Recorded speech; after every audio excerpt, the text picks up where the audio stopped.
তুমি আমাকে কতটা ভালোবাসো এটা বড় কথা নয়।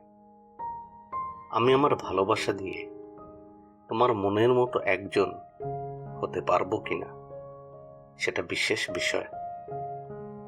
এই পরিবর্তনশীল সময়ের পরিকাঠামোয়, যেখানে জীবন ক্ষণস্থায়ী, সম্পর্ক আরো বেশি ক্ষণস্থায়ী, সেখানে দাঁড়িপাল্লা দিয়ে মাপতে যাওয়া কে কতটা ভালোবাসে এটার দরকার আছে কি?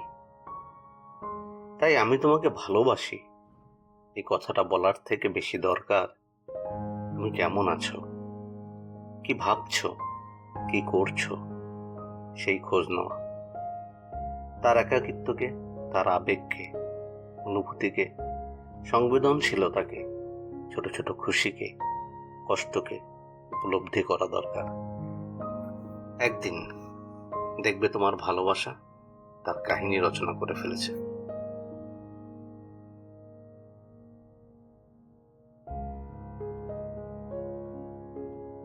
আমার মনের অনুভূতির প্রতিটি অধ্যায় রচনা করছে সদা নতুন কোনো উপলব্ধির কাহিনী।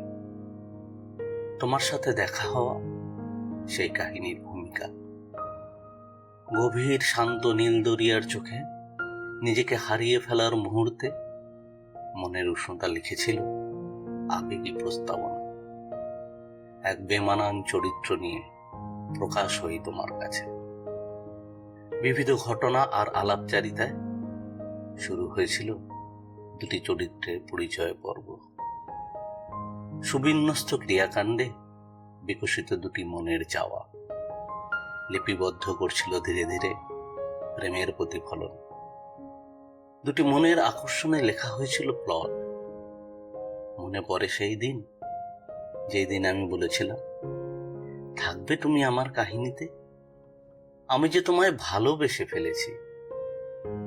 তোমার লাজুক মন, নিরুত্তর দুটি ঠোঁট, আধেক বোঝা চোখের দৃষ্টি, পায়ের পাতায় মুঠো করে ধরে থাকা তোমার পরনের কাপড় আমায় নিঃশব্দে বলেছিল তোমার মনের কথা।